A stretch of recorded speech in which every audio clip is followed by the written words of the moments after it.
Hi guys, welcome back to my channel. As you see here, we're looking at some wandering Jews, also known as the inch plant, also known as Tradescantia Zebrina. Just a little background, it gets its name Wandering Jew because legend holds that there was a Jew that was cursed to walk the lands of the earth and forever, and left alone, this plant, once it starts growing, will wander at will. Native to Mexico and Central America, you can find this plant almost anywhere. As of now, it's in North America with me. The inch plant gets its name because, left to its own devices, and in the great climate control, watering conditions, and light, it will grow an inch every week. And the Tradescantia Zebrina gets its name from the fact that the leaves, as you see, give somewhat of a zebra pattern, being purple, violet on the outside, a light green on the inside, and a dark green on the inner side. If you look very closely, you could actually see that there are little hairs that stick out on the side of it. It's a very velvety plant, and it is very, very soft. Some people use this plant for ground cover, and in ground cover you may notice that if you have plants that you may find the dogs lying on these plants because they're very, very soft. However, you may also find that the spot where your dog lays, he has some type of skin irritation. While not harmful, it is irritant to the skin if handled for a long time and rubs up against the skin, but generally it's a very safe plant to have around humans and pets. But that's not why you're here. According to the title, you're here to learn about plant care for the wandering Jew. So let's begin. What about the light? So these plants like to be in indirect light, but bright light. As you can see, they're outside, but I have them in a shaded area. And in those areas, they tend to thrive very, very great. You can put them in bright light, but try to limit it up to about 6 hours a day. I do have some that are out in the garden. The problem with those is it kind of seems to slow the growth, so they don't grow as fast. And their leaves turn to more of a yellowing color, and they tend to lose their bright, beautiful green, velvety look. So you get a different color or a faded plant.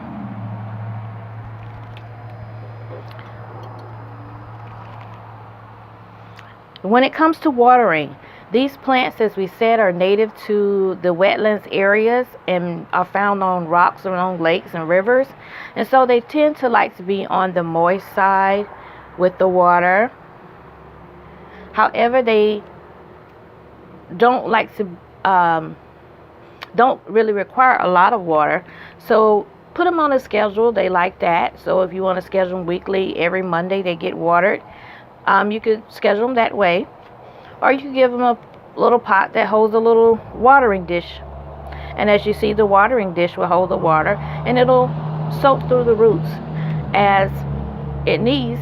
And once you don't see any water there anymore and you feel it and maybe it feels dry, then give it a little bit more water.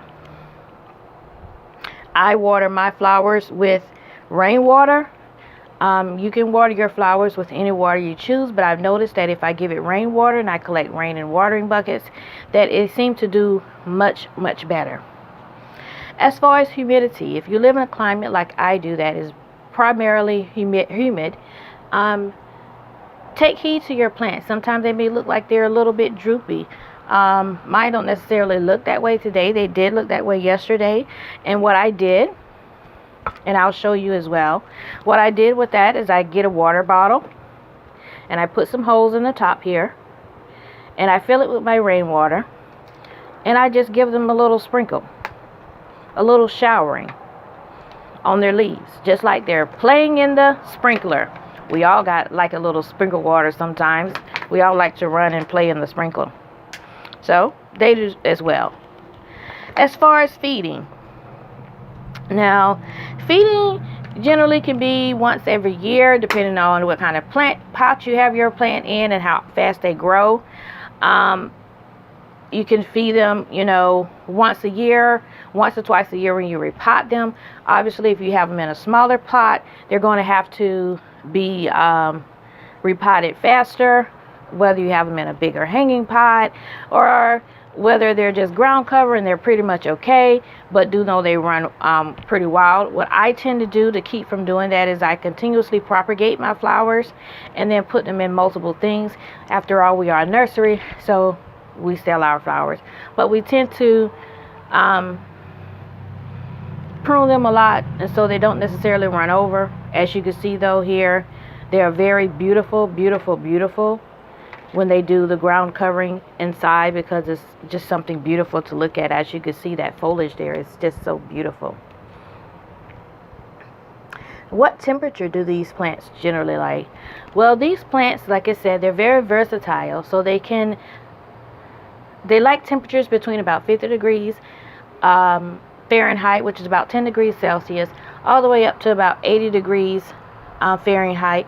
That's their comfort temperature. However, they can do well in a little below and temperatures that are a little greater. Make sure that if you live in a climate that tends to have drop temperatures or have frost, or if you know a frost is coming in the winter months, remove these.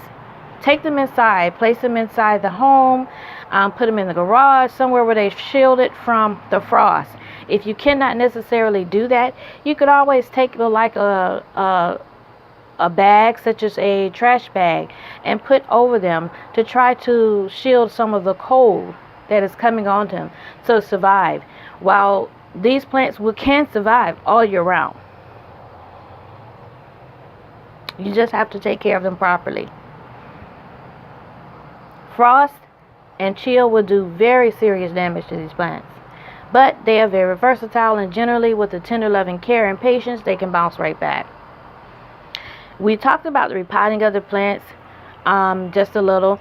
Like I said, repotting you generally do once or twice a year, but depending on the type of pot you have them in or the type of vase you have them in, you may need to repot it a little bit more. And of course, when you repot your plant, generally that is the time that I generally give them maybe a little feeding with the soil. Propagation. Now, when it comes to propagating the wandering Jew, this is a type of spider plant. It's very easy, and I say 99% of the time it's going to propagate. I won't say 100% because, hey, it may not. But I've always had success with it propagating. And to just show you a little bit of the propagation today, we could do a video dedicated to it if you would like. Just comment below. This is just a little small, as you see, I cut a water Coke bottle. And I made this, and these are just little bitty pieces and that survived off of the plant. And as you can see, this one right here is just a little inch. They're little inches, not even that big. And I took these little inches and I stick them in the dirt and I watered them, and they'll take off. They don't require being in a lot of dirt. This one has fallen over. They don't require a lot of dirt, just enough to put the ends right here. Look how small this is. Just enough to put this little end in, and it will root and it will propagate. So they're very, very easy to propagate. Okay? I think that's all for this video. I thank you guys for your attention. If you have any questions, please comment below. We can do a Q&A about this wonderful plant. Please check us out on our Facebook page. The link is below. Facebook page, Netherlands Nursery, just like the YouTube channel. Please don't forget to subscribe. Give us a thumbs up. Give us some comments. And we will see you then. See you later, Nats.